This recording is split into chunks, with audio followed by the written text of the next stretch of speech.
she waits, I'll be halfway to my mama's home. It just dawned on me, life is as fleeting as a passing dawn. Saya Muhammad Arif. Saya mengajar di sini mulai 2013. Kemudian menjadi wakil kepala sekolah bidang kurikulum sejak 2016 sampai saat ini.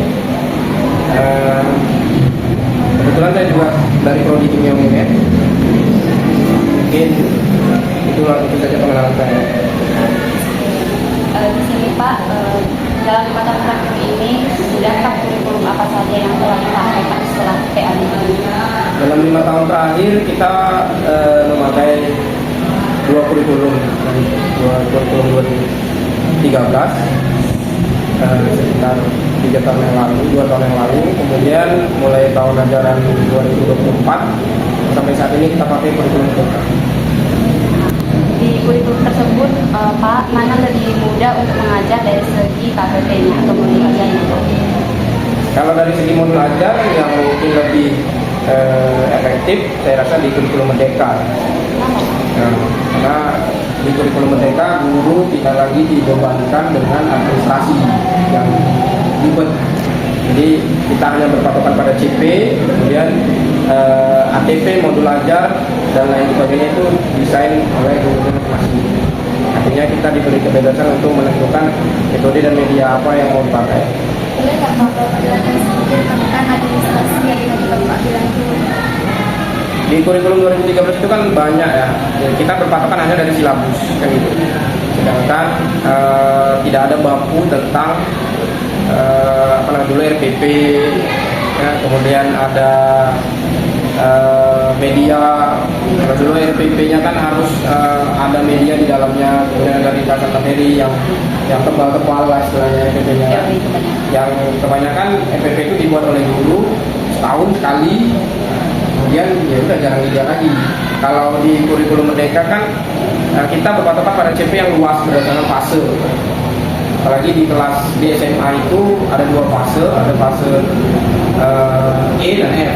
Kemudian di fase F itu ada 2 kelas dan guru dibebaskan untuk menempatkan materi pembelajaran sesuai dengan urutannya. Jadi tidak harus berpatokan pada silabus, ya ada kan. Jadi jika menurut guru contoh saya itu mengajarkan kalau di K13 koloid itu di kelas 11 kan gitu. Kalau di kurikulum Merdeka saya meletakkan koloid di kurikulum di kelas 12 semester awal karena ada materi yang mereka harus pahami dulu sebelum masuk ke koloid gitu ya. Jadi itu perbedaannya ya. Baik Pak, pertanyaan selanjutnya, bagaimana sih Pak sebenarnya yang guru inginkan untuk mengajar sekolah atau mengajar siswa? Ya yang pasti saya rasa kurikulum Merdeka udah apa ya, udah memenuhi itu lah ya. Karena udah awal apa yang diberikan oleh guru, artinya guru dibebaskan untuk menyelesaikan atau memilih materi sesuai apa yang menurut guru itu penting ya.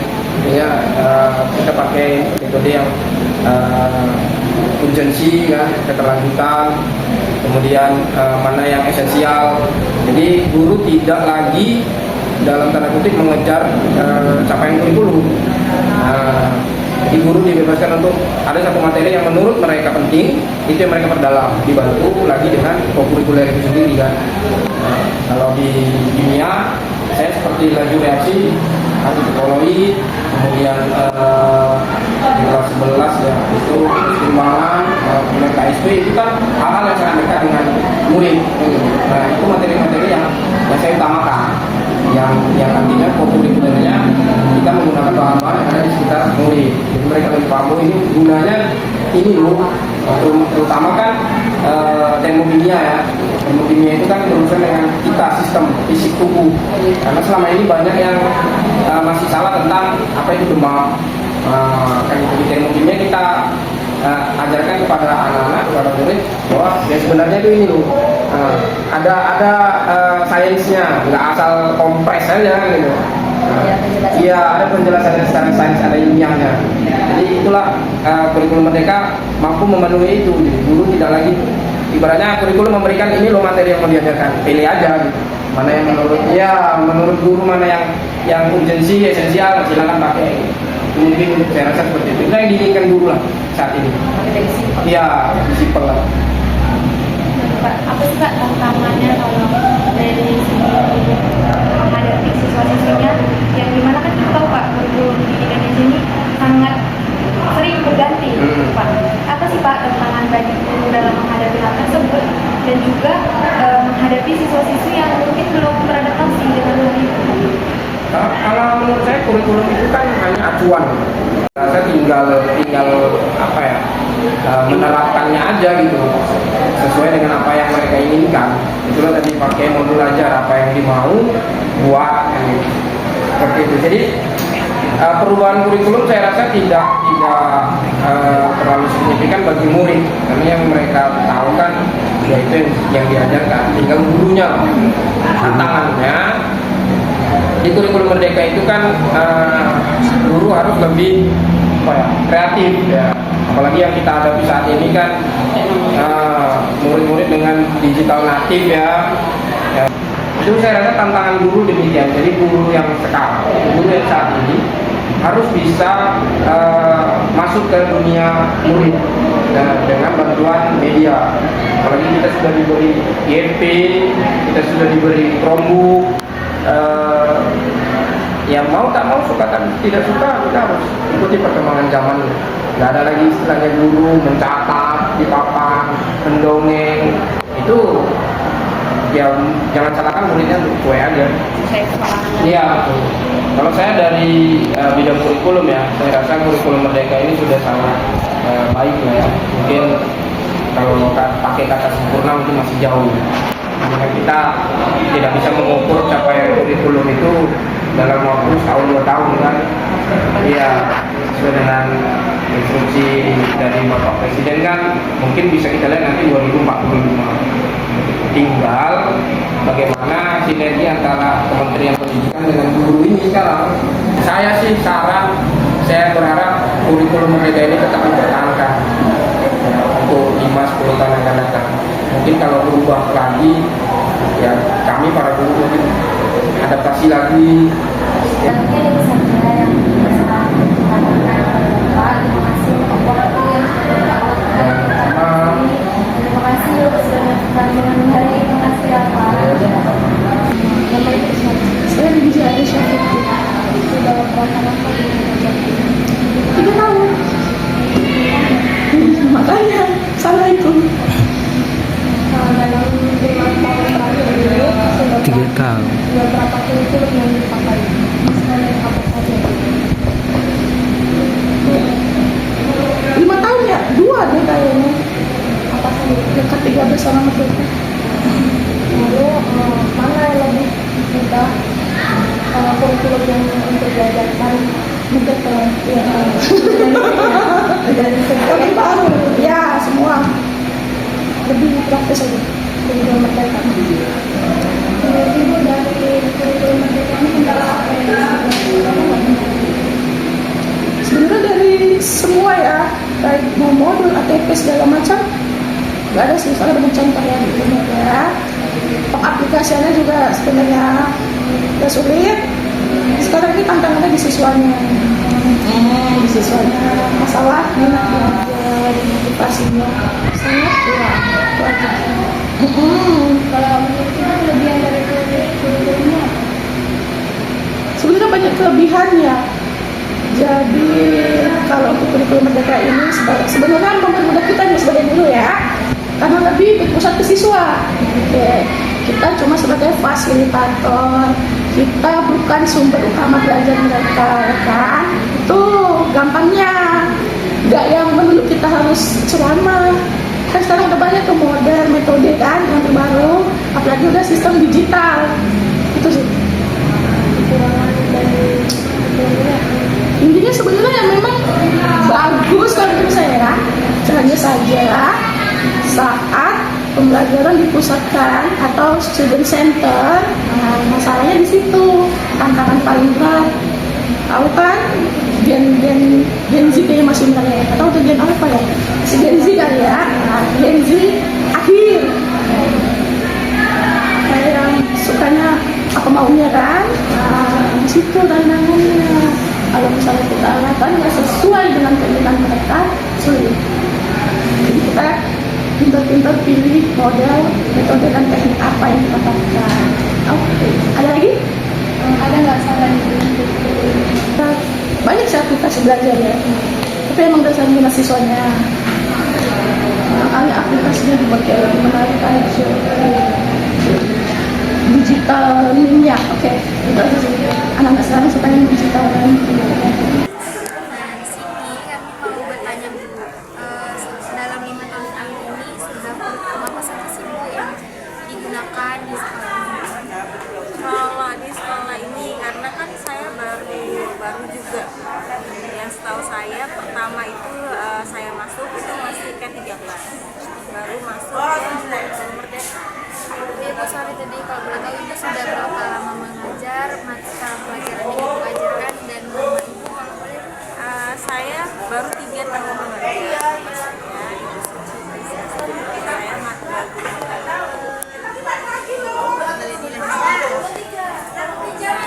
jadi untuk selama saya masuk nih ya, di tahun pertama itu kita masih menggunakan yang namanya K13, baru yang keduanya itu baru masukkan di tahun kemarin kan, Di 2024 ya Bu?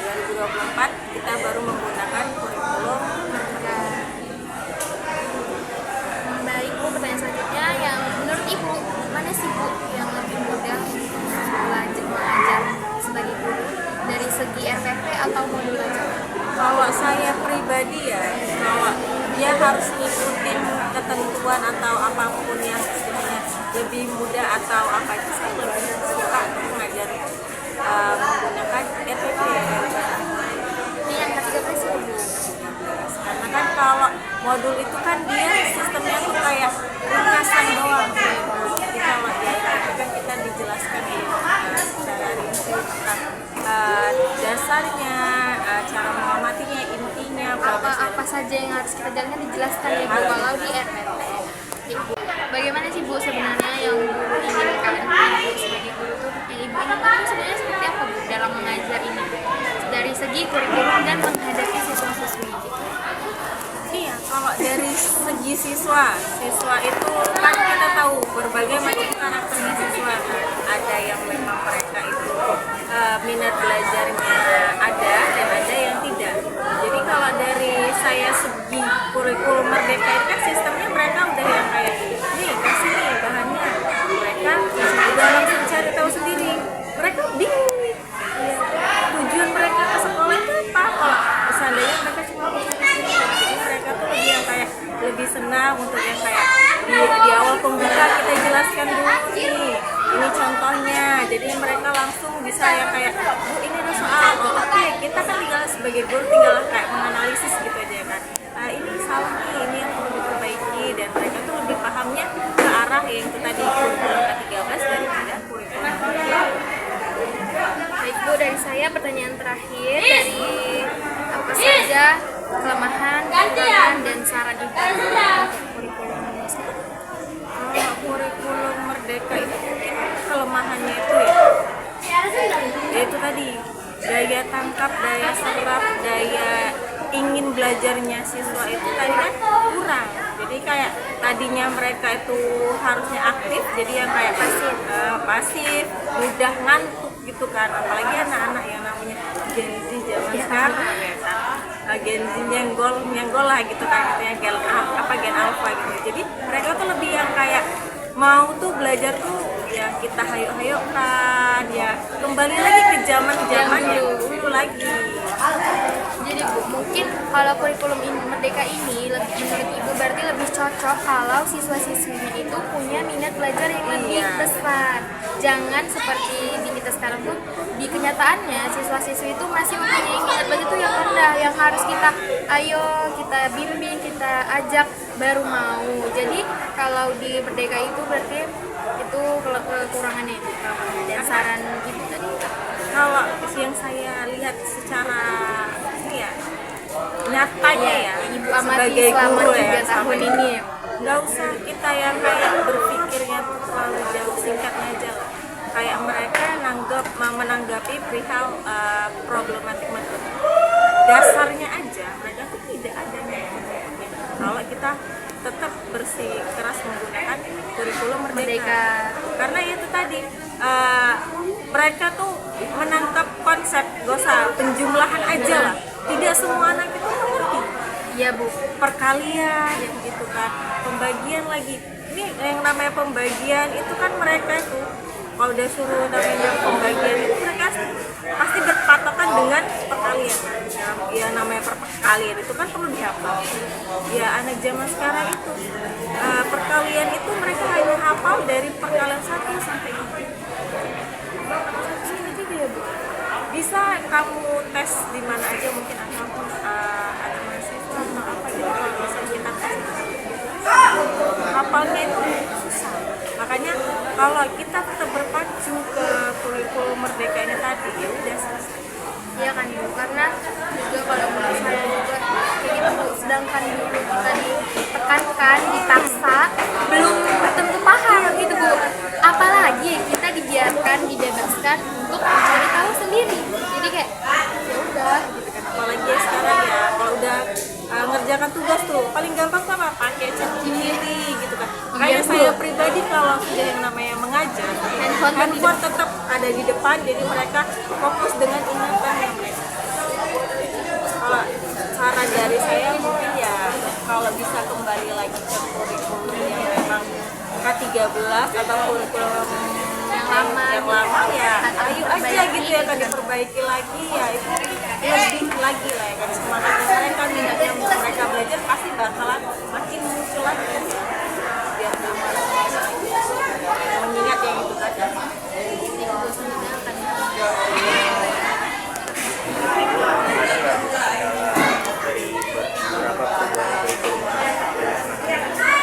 Kalau kendala-kendalanya itu tadi mungkin dari sistem ataupun caranya kita mengajar. Mungkin bagi sebagian orang kalau pakai kurikulum Merdeka itu otomatis dia tuh kayak lebih fleksibel gitu kan. Bagi orang yang istilahnya bagi guru yang istilahnya ya dia enggak kayak cuma sekedar menjelaskan itu, tidak ada yang namanya hitung-hitungan. Kalau hitung-hitungan tadi kan kita nggak boleh, nggak bisa istilahnya kita menjelaskan ini kan, menjelaskan soal, tapi kita itu suruh anak itu untuk berpikir ataupun mencari sendiri itu bisa.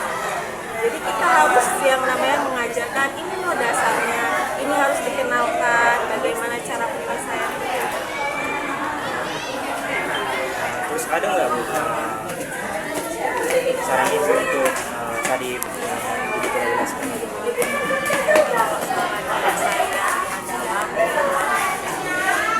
Menumbuhkan di awal itu adalah minat belajarnya, mengajarkan mereka tuh dari dasarnya itu poin-poin utamanya pada saat belajar itu tujuan kalian datang ke rumah datang ke sekolah itu ngapain? Kalau memang kalian dari rumah itu tujuannya ingin belajar, ayo kita belajar, kita tumbuhkan semangat dan minatnya mereka belajar, kita latih cara mereka berpikir, cara mereka itu untuk menganalisis berbagai macam masalah ataupun ya itulah dari persoalan-persoalan dari bidang matematika itu sendiri ya penyelesaian masalah. Terus dalam perubahan kurikulum ini ada nggak Bu metode atau perubahan yang Ibu buat sendiri dalam metode pembelajarannya? Kalau dalam metode saya masih tetap menggunakan metode kurikulum Much later. Saya Anggi Rosadina Simanjuntak, dan saya Luna Aida. Di kesempatan kali ini kami mau nanya sama ibu dulu. Oke. Kalau boleh tahu nama ibu siapa? Nama ibu dan juga nih Boleh bu, biar Bunda Putri LBT. kalau boleh tahu ibunya mengajar di sekolah ini udah berapa tahun? Ibu lebih kurang 4 tahun. Ibu baru pertama kali mengajar di sekolah ini atau sudah pernah di Udah pernah di SMA 13 Medan, SMA 4 Medan, SMP 2, SMP 11 Medan. Ibu mengajar sudah berapa lama dari sini? Udah ibu dari S1 ibu Stambul 15. 10 tahunan lah ya. Ya, udah 10 tahun. Nah, di sini Bu kami ingin menanya tentang kurikulum. Menurut Ibu, kurikulum sekarang kan berganti-gantian gitu kan Bu, ada kurikulum 13, ada Merdeka. Menurut Ibu yang paling efisien untuk guru itu kurikulum yang mana sih? Kurikulum Merdeka. Efisien. Kenapa Bu? Khususnya gini, kurikulum Merdeka ini siswa yang Lebih aktif. lebih aktif dan mereka kita hanya kayak misalnya nih buat kelompok menyuruh mereka untuk oke ambil materi ini dari ini, bebas mau dari mana aja, materinya dari jurnal boleh, mau dari buku boleh, mau dari buku paket juga boleh, jadi bebas mau ambil materi dari mana, artikel manapun juga boleh. Jadi ada kebebasan. Iya, karena kurikulum Merdeka ya. Nah, dalam 5 tahun terakhir ini sudah kurikulum apa saja sih Bu yang dipakai di sekolah ini? Kurikulum 13 tentunya kan kemarin itu baru kurikulum Merdeka. Menurut Ibu kelemahan apa saja sih Bu dari kurikulum yang sudah kan ada 2 Bu yang sudah diterapkan di sini. Menurut Ibu apa sih Bu kelemahan dan kekurangan dari setiap kurikulum? Menurut ibu sih kalau kelemahan itu tergantung, menurut saya nggak ada kelemahan sih dalam kurikulum, tidak ada kelemahannya, tidak ada. Mungkin dari segi siswanya kali ya, kalau di kurikulum Merdeka ini mungkin lebih aktif, mungkin pasti ributnya karena kan dia membebaskan mau nyari materi dari mana aja, kita membebaskan, apalagi penggunaan handphone. Nah tapi kalau gurunya mah hanya dari presentasi PPT-nya mereka aja udah bisa, kita kasih materi dari PPT aja sudah bisa. Lebih efisien gitu. Iya, lebih Jadi efisien. tantangan kurikulum ini lebih ke siswanya. Iya, lebih ke siswanya. Tapi ya minusnya itu ya itulah, ada minusnya satu, lebih sering menggunakan gadget. Perkenalkan, nama saya Marina Sudahara Manurung. Saya mengajar matematika di SMA Negeri 1 Persetujuan. Saya mengajar di sekolah ini dari tahun 2022. Tapi saya sudah pernah mengajar di UAS dari tahun 2013,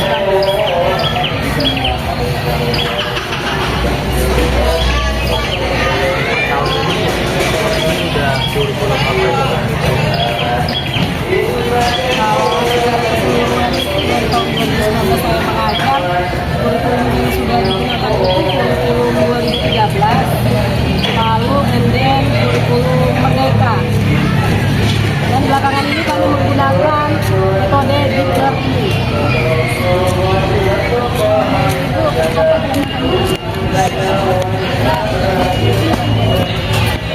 Kalau kita lihat kelemahan dari kurikulum 2013 dengan kurikulum Merdeka. Kalau kita menggunakan kurikulum 2013 itu siswanya itu dan gurunya cenderung lebih kaku. Misalnya pembelajaran itu seperti saya matematika, saya masih menerangkan dengan istilahnya saya menerangkan, terus siswa itu melihat gitu seperti cenderung satu arah, cenderung satu arah. Terus dengan menggunakan metode ceramah. Sedangkan kurikulum Merdeka lebih fleksibel. Kenapa? Misalnya kita berikan umpan gitu, terus siswa itu langsung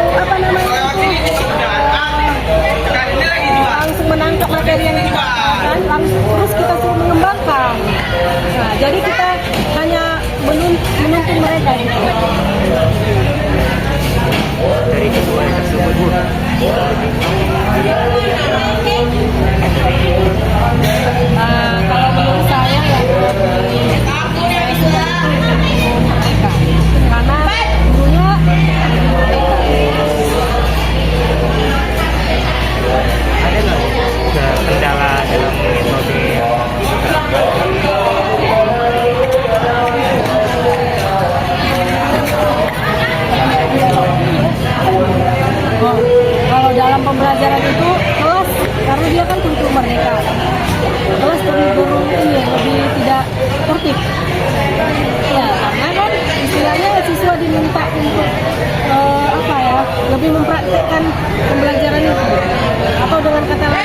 kita sering membawa siswa itu belajar di luar ruangan. Jadi seperti kalau kita kelas kosong, sepertinya kan nggak ada guru gitu, padahal kan dibawa keluar ruangan. Itu aja sih kelemahannya. Saran. Oke. Kalau saya sebagai guru, saran saya itu adalah saya pengen kurikulum ke depannya lebih bagus lagi, lebih seimbang dia antara guru dan siswa. Jadi tidak lebih berat ke gurunya atau berat ke siswanya. Jadi dicarikanlah kurikulum untuk sebagai penengah gitu. Siswanya suka dan gurunya juga suka.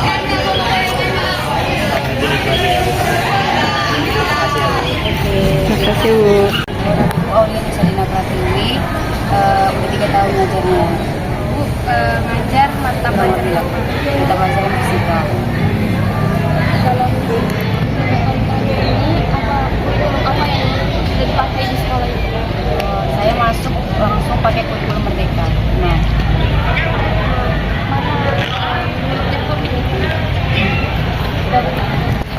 Mana yang lebih mudah ketimbang kurikulum yang modul lain. ajar itu efisien nggak sih Bu? Mudah nggak sih Bu mengajar dengan modul ajar di kurikulum mereka ini?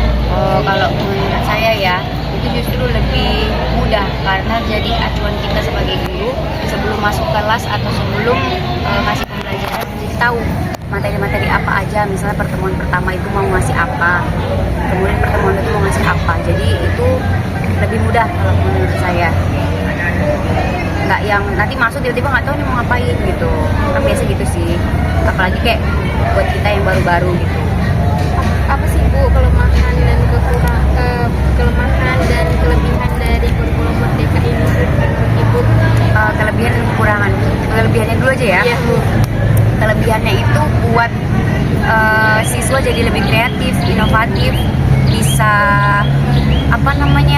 berpikir kritis juga karena mencari tahu sendiri ya Bu. iya betul. Terus juga kalau bagi guru jadi lebih bisa buat pembelajaran itu sesuai dengan minatnya sendiri. Misalnya itu ada yang namanya diferensiasi, tau nggak?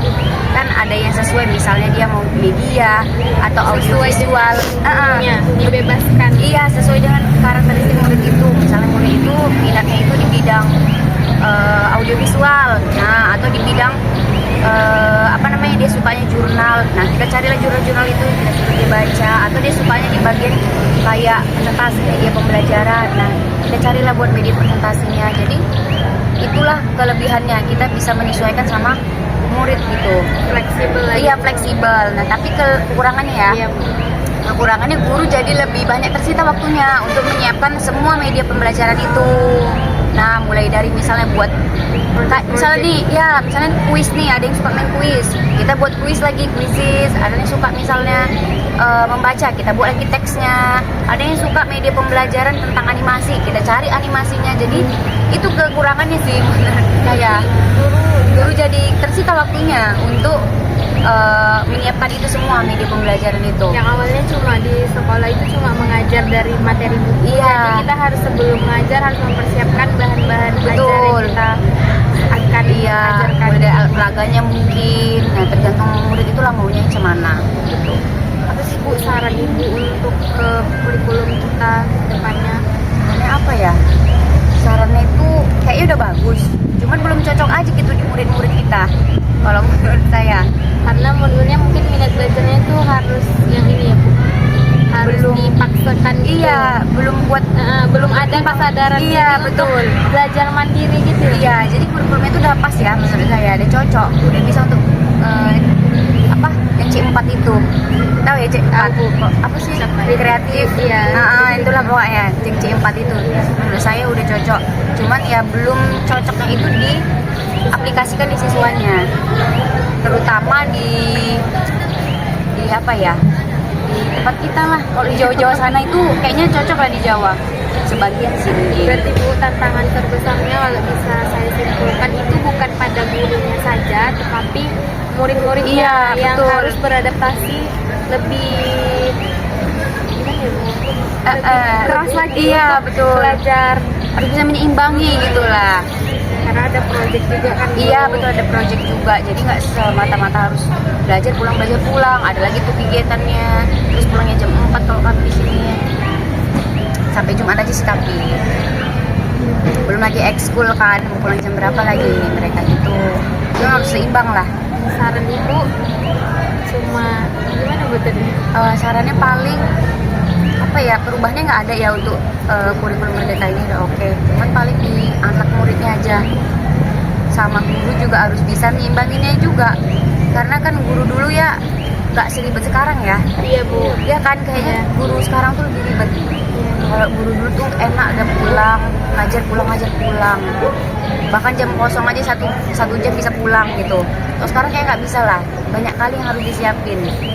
Mau masuk lab, mau masuk ini, semua alatnya tuh kita nyiapin gitu. Iya, semua dari guru. Ibu, menurut ibu untuk mengubah siswa yang seperti itu apa sih bu yang bisa kita lakukan agar siswa tuh bisa mengikuti, tidak merasa terbebani dengan tugas-tugas yang berat gitu. Nah itu tadi yang pakai pembelajaran diferensiasi. Jadi kita tanya dulu mereka minatnya kemana. Misalnya nih ada yang minatnya kayak tadi saya bilang, misalnya dia minatnya ke media atau audio visual. Nah, berarti kita carilah video-video. Berarti dia pembelajarannya dari video nih. Misalnya materi ibu jangka sorong, pengukuran. Berarti ibu carilah mengenai video-video jangka sorong. Nah itu minat si A, anak si A. Sementara si B misalnya kita tanya minatnya apa. Oh ternyata dia lebih suka membaca gitu. Berarti saya cari tuh jurnal-jurnal atau artikel-artikel mengenai jangka sorong, pengukuran tadi. Saya kasih ke dia. Terus juga misalnya ada lagi yang lain sukanya kayak alat peraga gitu, harus dipegang alatnya baru dia mengerti. Nah berarti harus saya cari dulu alat peraganya itu tadi, misalnya di lab, atau saya bawa gitu alatnya seperti jangka sorong gitu, saya bawa kasihkan. Nah berarti itulah dia minat-minatnya itu tadi. Jadi kalau misalnya saya sukanya A, berarti saya harus kerjakan yang A gitu. Nggak bisa nih sama rata semua kayak kurikulum yang dulu, metode ceramah, semua dengerin ceramah. Ada juga murid yang nggak suka tuh dengerin ocehan kita, lebih suka lagi dia bekerja sendiri kayak jangka sorong, coba-cobanya. Nah ini kayak gitu. Nah jadi mungkin itu ya cara supaya anak itu lebih minat belajarnya itu tinggi gitu menurut saya. Nah tapi itu tantangannya tadi, itu tantangannya di guru jadinya. Pasti guru harus menyiapkan semua, betul, lebih effort lagi menyiapkan semua media-medianya. Ibu, kalau misalnya siswanya ini belum tahu nih bu minatnya, dia belum tahu minatnya tuh di visual, baca atau apa gitu. Gimana sih bu kita sebagai guru tuh tahu, cari tahunya? Buat instrumen pembelajaran, kan belajar belum? Iya, instrumen pembelajaran. Jadi bisa berupa angket, bisa berupa pertanyaan. Oh, berarti dianalisis melalui Iya, jawaban-jawaban yang betul. diperoleh. Atau kita coba sekali pakai metode ini, dia nggak mau, oh si A tandain, si A kayak gini. Nah, Berarti itu tantangan lagi nih. iya bagi betul, gurunya. tantangan lagi. Kita harus punya banyak strategi. Iya, harus punya banyak strategi. Tapi itulah kelebihan si kurikulum merdeka, bisa masuk semua strategi gitu dalam satu kelas, ganti-ganti metodenya. Jadi tantangan itu sama-sama berat lah ya untuk mendidik dan peserta didik. Lebih berat mendidik sih. Lebih susah mendidik daripada dididik ya kan? Kan ada kayak gitu istilahnya. Baik bu, mungkin segitu Itu aja. saja yang Oke. kami tanyakan. Makasih ya bu. Iya. Waktunya.